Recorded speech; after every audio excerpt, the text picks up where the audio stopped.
L'actualité de la santé maintenant, à 6h13 avec le docteur Kirzek. Bonjour Gérald. Bonjour Samuel. Alors aujourd'hui, je le disais tout à l'heure, c'est la journée mondiale de lutte contre le sida. Dites-nous d'abord Gérald, quels sont les derniers progrès en matière de traitement ?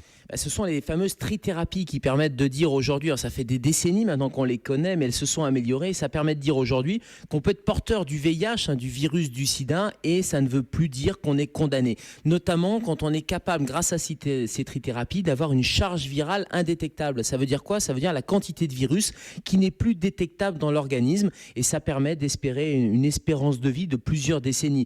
L'autre espoir et l'autre progrès, c'est même plus un espoir, c'est un progrès, c'est la réalité. C'est pour les futures mamans. On peut être séropositive et mettre au monde un enfant qui est séronégatif avec des trithérapies qui sont de mieux en mieux tolérées, qui sont de moins en moins contraignantes. Alors, on ne peut pas dire qu'on en guérit, mais vraiment, on vit avec le VIH. Et est-ce que les progrès des traitements que vous décrivez, Gérald, provoquent un relâchement des comportements ? J'allais dire, c'est tout le risque. Alors, les traitements n'éradiquent pas le virus, on ne guérit pas du virus du VIH, mais on peut retarder l'entrée dans le mode sida, dans le passage à la maladie. Alors, ce décalage, il est particulièrement vrai chez les jeunes, notamment le décalage entre les croyances et la réalité, et notamment sur certaines enquêtes assez inquiétantes qui montrent que quasi un jeune sur 4 pense qu'on peut guérir du VIH. Donc, il faut rappeler, il faut marteler qu'on n'en guérit pas, que le seul moyen de prévenir, c'est quand même le préservatif, et que ça touche tout le monde. C'est pas uniquement des populations à risque, comme on dit, mais il faut encore marteler ce message, c'est le préservatif. Message important, effectivement. L'an dernier, Gérald, on a beaucoup entendu parler d'une molécule miracle, le Truvada.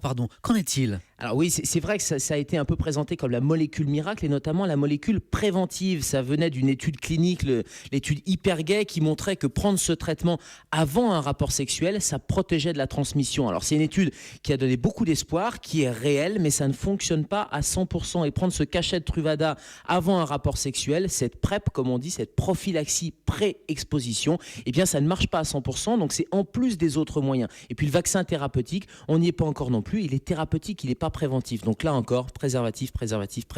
Merci docteur Kirzek. À tout à l'heure dans 11h30 pour Question de santé avec Omar Sy. Vous nous parlerez de son association C'est que du bonheur.